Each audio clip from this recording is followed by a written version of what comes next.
Mis padres se fueron a Italia con mis hermanos. Solo familia, escribió mi madre. A mí no me invitaron, pero a mi tarjeta de empresa sí. 6 billetes de primera clase, 2 suites, y una factura de vino de $11.500. Revertí todos los pagos. A las 6:03 de la mañana, mi teléfono se iluminó. 27 llamadas perdidas. Me desperté con el mensaje de texto a las 5:17 de la mañana. Solo familia. Eso fue todo lo que mi madre escribió debajo de una foto de ellos, sonriendo en la sala VIP de Delta One en el JFK.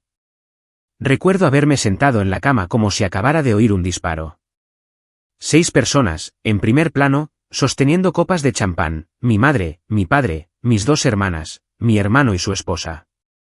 Y detrás de ellos, el cartel de la puerta de embarque, Roma, Ita Airways, embarcando ahora. No me etiquetaron. No me mencionaron. No me invitaron. Me quedé mirando la foto durante un minuto entero, dejando que las palabras calaran. Luego revisé el chat grupal con mi madre y mis hermanas. Silencio. Ningún mensaje, ni siquiera una excusa falsa, nada más que una bofetada masiva en la cara. Se me revolvió el estómago. No porque me hubieran dejado fuera esa parte, ya la había sentido antes, sino porque esta vez se llevaron mi tarjeta. La de la empresa. La que abrí para mi negocio de consultoría, la que les dije que era solo para emergencias, y solo porque el asesor financiero dijo que ayudaría a agilizar el fideicomiso que habíamos establecido. Incluí a mis 2 padres en la cuenta. Dijeron que eso les hacía sentir más en control. Les gustaba la idea de tener acceso por si algo me pasaba. Fui demasiado generosa. Demasiado generosa. A las 5:24 de la mañana, ya estaba revisando los cargos. 6 vuelos de ida y vuelta en primera clase. 2 suites conectadas en el Hotel Hasle, con vistas a la Plaza de España. Ese es el tipo de lugar que te envía champán a la habitación solo por respirar. Luego llegaron las reservas de restaurantes. Uno en la Pérgola. Un menú degustación en Florencia. Un paquete de vino y yate en la costa amalfitana. Alquiler de coches, choferes privados, compras en Milán, y luego la factura del vino. Esa fue la ofensa final, $11.537 con 48 céntimos en una sola noche. ¿Quién gasta $11.000 en vino un martes? Ellos lo hicieron, a mi costa, con mi tarjeta, mientras yo todavía estaba en sudadera, bebiendo café rancio en mi escritorio, y trabajando horas extras para ayudar a pagar la hipoteca de mis padres del año pasado. No lloré. Ni siquiera me enfadé al principio. Me quedé fría. Empecé a leer cada una de las confirmaciones de reserva. Cada cena, cada hotel, cada día de spa. Ni siquiera habían intentado ser sutiles. Todo estaba a mi nombre. Mi correo electrónico era el contacto principal para la mayoría de las cosas. Como si pensaran que simplemente lo dejaría pasar. Como si pensaran que era demasiado blanda, demasiado leal, demasiado agradecida como para contraatacar. Eso fue lo que me rompió. Llamé primero a Amex, les dije que necesitaba una revisión completa de los cargos en la tarjeta de empresa. Marqué todo como no autorizado. Luego, empecé a cancelar las reservas. La aerolínea fue fácil. Todavía estaban en pleno vuelo, así que cancelé sus billetes de vuelta. ¿El hotel? Llamé y dije que la reserva había sido comprometida. Les di un código de cancelación tan limpio que probablemente pareció un trabajo interno. Cada chofer, cada tour, cada cena, todo desaparecido. Dejé la factura del vino a propósito. Para cuando aterrizaran en Roma, no tendrían hotel, ni itinerario, ni transporte, ni forma de volver. Y no tendrían ni idea de por qué. Las llamadas perdidas comenzaron a las 6:03 de la mañana.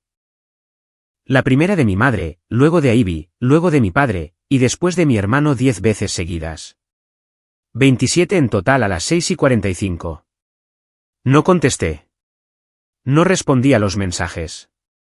Simplemente observé cómo se acumulaban las notificaciones, como una avalancha a cámara lenta. Luego, a las 7:12, Ivy envió un mensaje de voz. Susurraba, como si alguien hubiera muerto. Dijo que el hotel no les dejaba registrarse. Que sus maletas estaban encerradas en el vestíbulo. Que mi madre estaba perdiendo los estribos. Dijo, papá seguía intentando usar la tarjeta, pero se la denegaron. Y entonces llegó la parte que me hizo sonreír. No sabemos qué está pasando, pero dicen que todo ha sido revertido. La tarjeta ha sido bloqueada. Sin disculpas, sin explicaciones, solo pánico. Dejé el teléfono y abrí mi portátil. Esto no era venganza. Todavía no. Esto era solo el principio. No respondí ese día. Ni a las llamadas, ni a los mensajes de texto, ni siquiera al correo electrónico titulado Urgente, familia varada, que mi hermano envió desde su dirección de trabajo, como si se tratara de una situación de rehenes.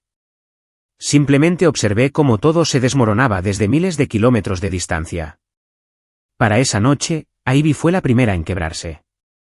Me envió un mensaje de voz alrededor de las 10:48 de la noche. Su voz era débil y errática. Dijo que estaban atrapados en la calle, sin hotel, sin transporte, y con todas sus maletas encerradas tras una recepción que ni siquiera les abría. Dijo que el personal los trataba como a criminales, que un hombre de traje los había escoltado fuera y les había dicho que la reserva ya no existía. Ni siquiera habían salido de Roma todavía. Su servicio de coche había desaparecido. Los pases de la ciudad, prepagados, revocados. El itinerario de cenas de lujo que encontré en el correo de mi madre, cancelado y reembolsado. Me tomé mi tiempo con ese.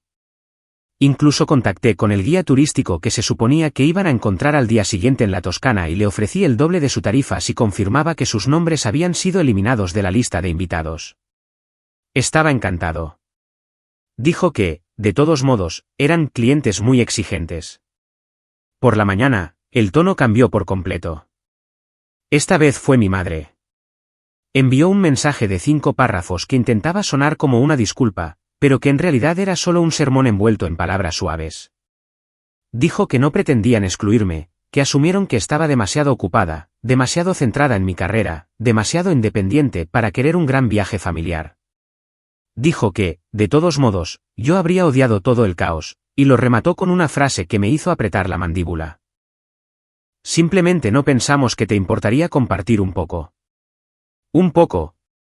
Billetes de primera clase, hoteles de lujo, catas de vino de miles de dólares. Eso era un poco. Lo leí 2 veces y luego lo borré. Para el mediodía, lo había llevado al siguiente nivel. Contacté de nuevo con Ita Airways y reporté una posible brecha de seguridad vinculada a las reservas de vuelo. Les dije que alguien podría haber accedido al itinerario usando información interna. Fue entonces cuando descubrí que ya habían intentado reprogramar sus vuelos de regreso. No es de extrañar. Sus vacaciones se habían convertido en una pesadilla logística en 24 horas. Lástima que yo ya hubiera anulado los billetes. Luego vino la factura del vino. Esa nunca la cancelé. Quería que la sintieran. En su lugar, llamé al restaurante y pedí una lista detallada de cada botella, cada copa, cada maridaje que pidieron. Hice que se la enviaran por correo electrónico a todos los titulares de la tarjeta de la cuenta de empresa, a mí y a mi padre. Recibió un PDF de 9 páginas que detallaba una noche de bebida de lujo y caviar, mientras su hija mayor se quedaba en casa respondiendo llamadas de clientes a medianoche. Me lo imaginé leyendo el precio de un Sassicaia de 1995, mientras intentaba averiguar si podía permitirse el billete de tren a la siguiente ciudad. Más tarde ese día, recibí un mensaje del conductor de la Toscana que había reservado originalmente para su tour por los viñedos. Estaba confundido por la cancelación del viaje. Le dije la verdad, que no se habían presentado, que ya no eran bienvenidos, y que le pagaría el doble si me hacía un último favor. Le envié un PDF por correo electrónico. Lo imprimió y lo entregó en un sobresellado al Hotel Boutique de Siena al que mi familia pensaba que se dirigían. Dentro estaba su itinerario completo, vuelos, confirmaciones de hotel, reservas de restaurantes, todo ello estampado con «cancelado» en letras rojas y mayúsculas. Lo recibieron justo después de ser rechazados en un Airbnb económico a 2 barrios de distancia. Esa noche, mi hermano intentó llamar de nuevo. Dejó un mensaje de voz que decía, «Vale, esto se está yendo de las manos. Tenemos que arreglarlo antes de que empeore». Arreglarlo. Todavía pensaban que esto era un inconveniente temporal. Como si fuera a cansarme. como si fuera a perdonar. Como si fuera la misma chica que pagó las clases de verano de Ivy y fingió no darse cuenta cuando mi madre metió la mano en el fideicomiso para pagar el préstamo de su coche. Aún no se habían dado cuenta. Esto ya no iba sobre el dinero. Se habían llevado lo único que nunca pensé que tocarían, mi confianza. Y ahora iban a volver a casa arrastrándose, arruinados, enfadados y desesperados por encontrar a alguien a quien culpar. Y yo estaría aquí mismo, observando, esperando, y planeando el siguiente movimiento. Duraron 5 días antes de que las grietas comenzaran a mostrarse. El Instagram de Ivy se silenció después de publicar una selfie con filtro frente al Coliseo. La esposa de mi hermano, siempre la estratega, subió una historia que decía, desintoxicación digital, con un emoji de la mano de la victoria, como si estuvieran eligiendo el silencio. Pero la verdad era obvia. Se estaban desmoronando, y rápido. No me puse en contacto. Dejé que el silencio se alargara. Quería que lo sintieran. El 6º día, mi padre envió el primer mensaje de texto. ¿Podemos hablar? Sin saludo, sin explicación, solo eso. Lo dejé en leído. 1 hora después, mi madre siguió con un mensaje de voz. Intentó sonar tranquila, pero había pánico bajo la superficie. Dijo que las tarjetas funcionaban mal, que la aerolínea no les ayudaba a volver a reservar, y que su hotel de respaldo se había negado a extender su estancia sin una tarjeta que funcionara. Seguía dando rodeos sobre lo obvio.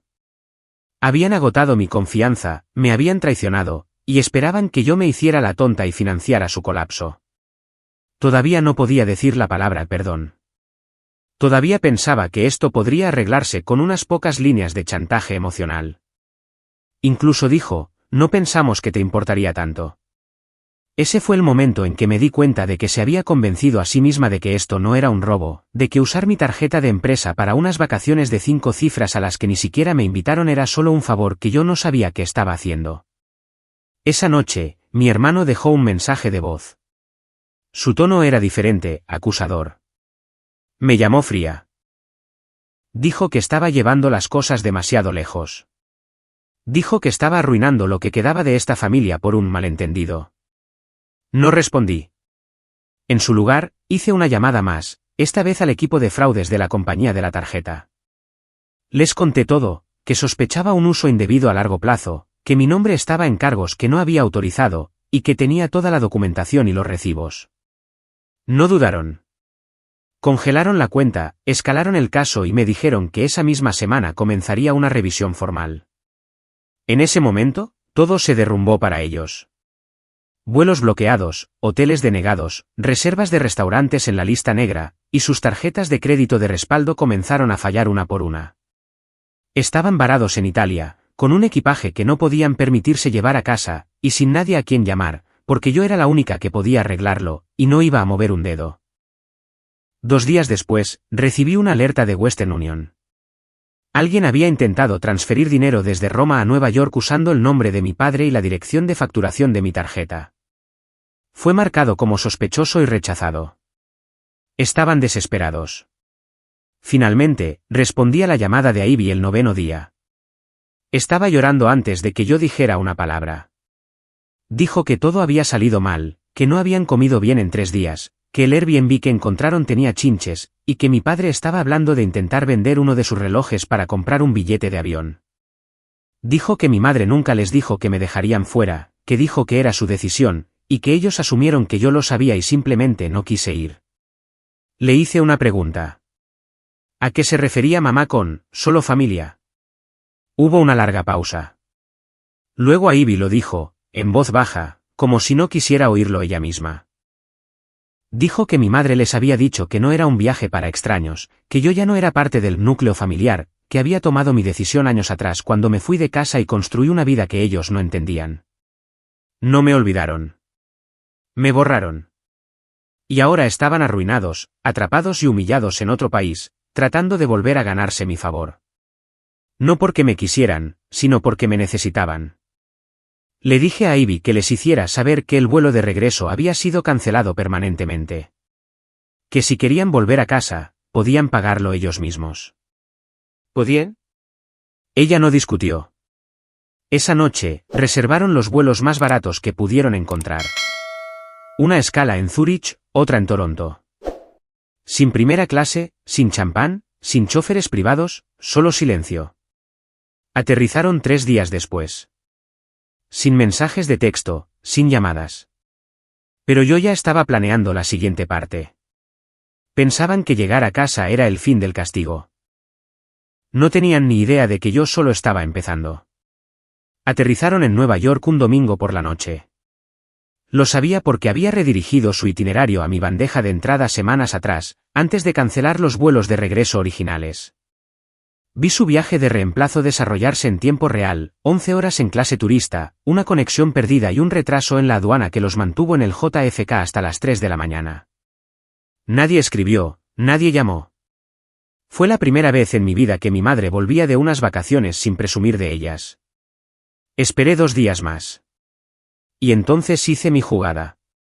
Presenté una solicitud formal para eliminar a mis 2 padres de la cuenta del fideicomiso conjunto. Legalmente, tenía el derecho. El fideicomiso se había creado a través de mi empresa, y ellos figuraban como titulares secundarios limitados por conveniencia. Los había añadido porque pensé que les facilitaría la vida. Lo único que realmente hizo fue darles una vía directa a la mía. Les revoqué el acceso. Luego llamé al contable e hice auditar el fideicomiso. Cada una de las transacciones de los últimos 18 meses. Le di permiso para extraer metadatos, direcciones IP y ubicaciones de inicio de sesión. Al día siguiente, me devolvió la llamada. Resulta que el viaje a Italia no fue la primera vez que usaron mis recursos. Había habido transacciones más pequeñas, cargos aleatorios en Amazon, reservas de hotel en Florida durante una conferencia de negocios a la que mi padre afirmó asistir, y un paquete de spa cargado al fideicomiso a nombre de mi hermano el año pasado, convenientemente reservado mientras yo estaba fuera del país. Lo habían estado haciendo a mis espaldas durante meses. Esa noche, me enfrenté a mi madre. No contestó al teléfono, así que le envié un correo electrónico, formal, legal y frío. Enumeré los cargos.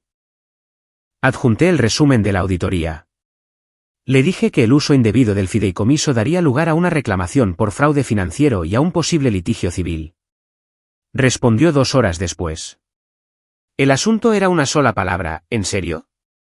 Dentro, decía que estaba actuando como una extraña, que no importaba cuánto dinero ganara, nunca estaría por encima de la familia, y que amenazar con demandar a mis propios padres era un nuevo nivel de bajeza, incluso para mí.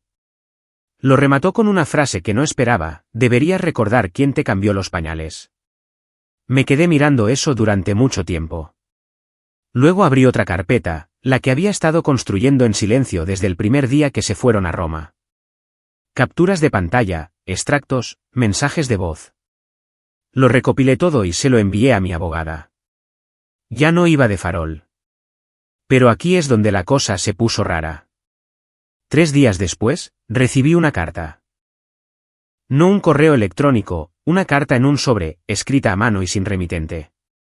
Dentro había una nota de una sola página.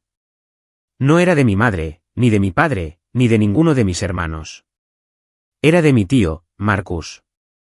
Hacía años que no lo veía. Era el único del lado de mi madre que realmente me caía bien.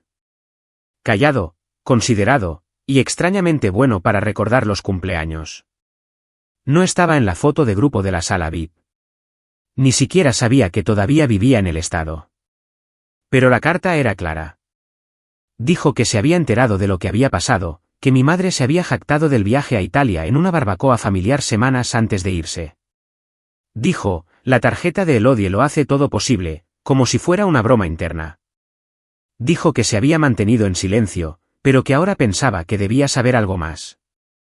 Al parecer, mis padres habían estado hablando de cambiar el fideicomiso, de usarlo para construir algo más permanente, una propiedad familiar en algún lugar de las Catskills, una cabaña, o tal vez un complejo.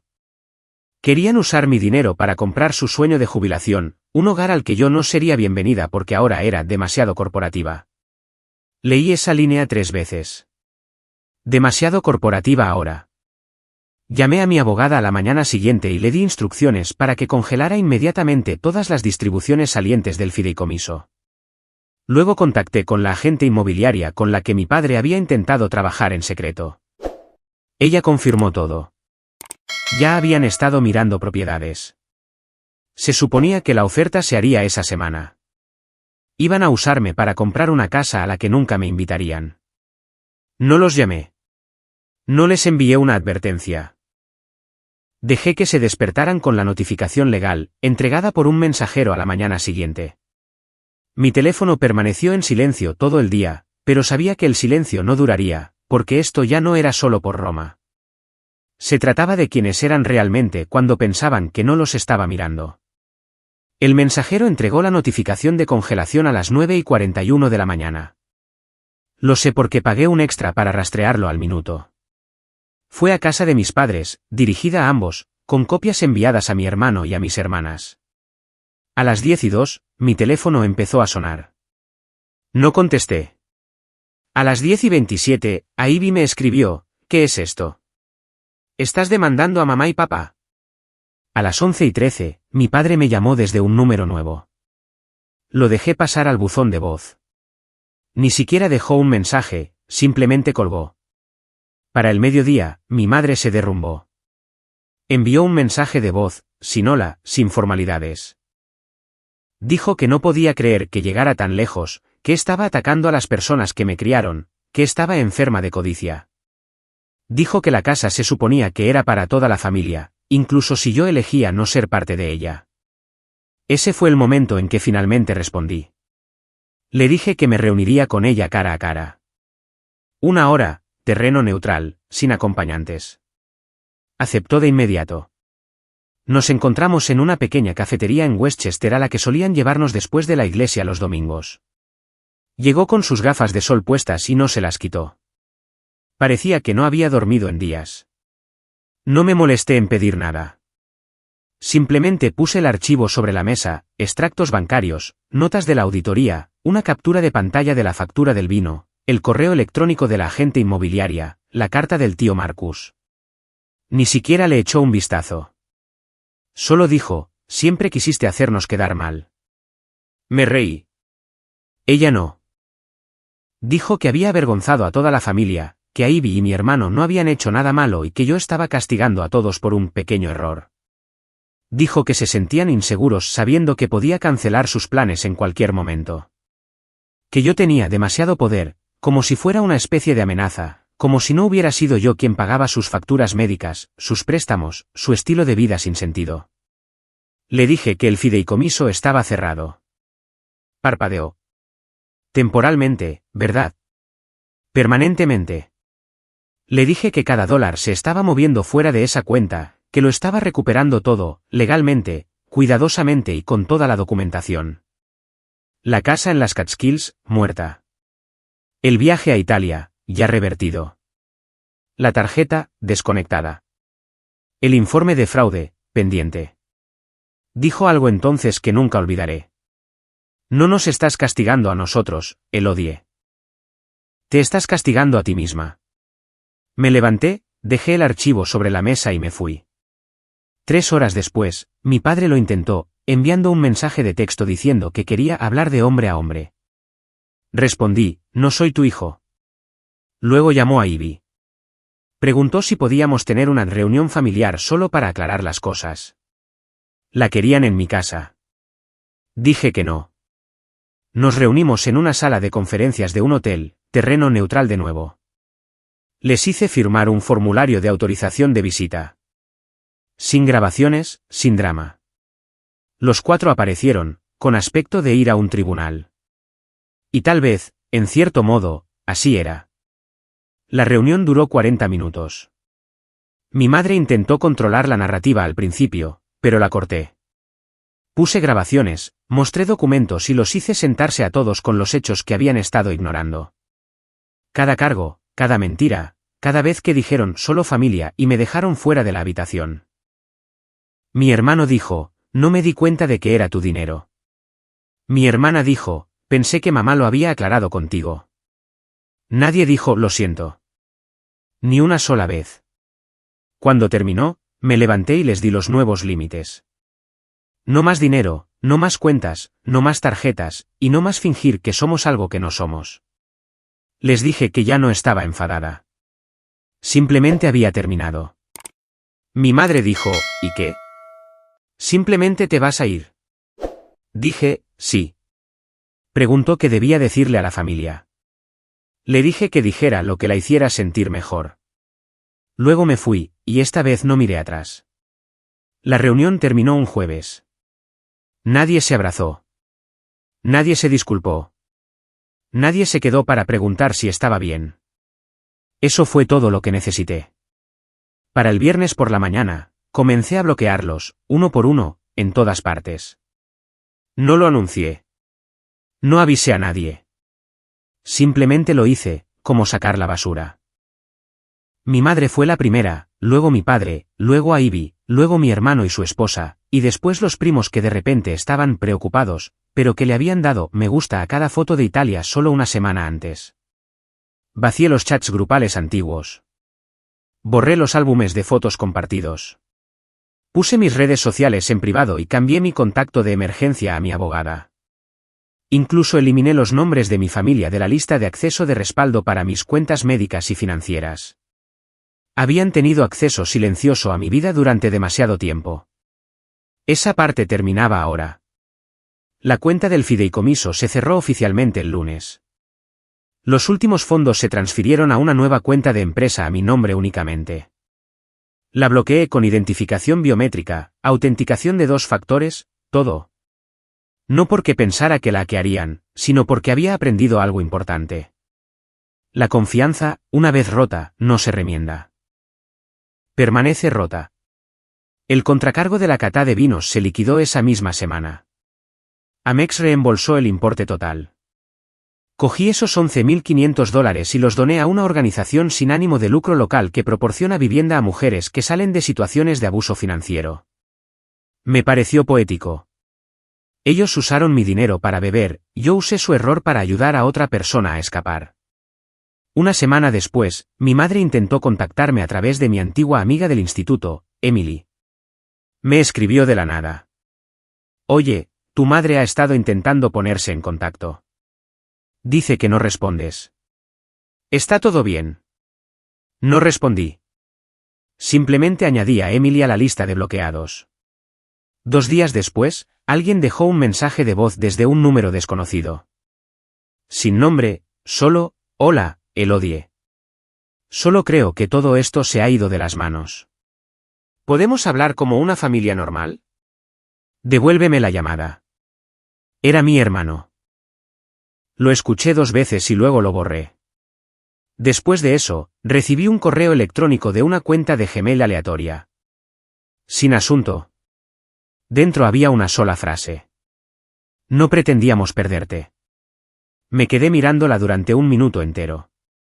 No estaba firmada, sin disculpas, sin un reconocimiento real, solo una frase vaga y a medias, como si yo fuera un par de gafas de sol olvidadas en un taxi. Fue entonces cuando lo entendí. No se arrepentían de lo que habían hecho. Se arrepentían de haber perdido el control sobre mí. De eso se había tratado todo el tiempo. No de las vacaciones, no del dinero, sino del control. La capacidad de usarme, de hacerme sentir culpable, de moldearme en cualquier versión de Elodie que necesitaran. La que pagaba las facturas, arreglaba los desastres, y sonreía a pesar de todo. Y ahora, ella se había ido. No hubo una gran explosión, ni una demanda, ni un montaje de venganza. Solo silencio. Un silencio agudo y deliberado.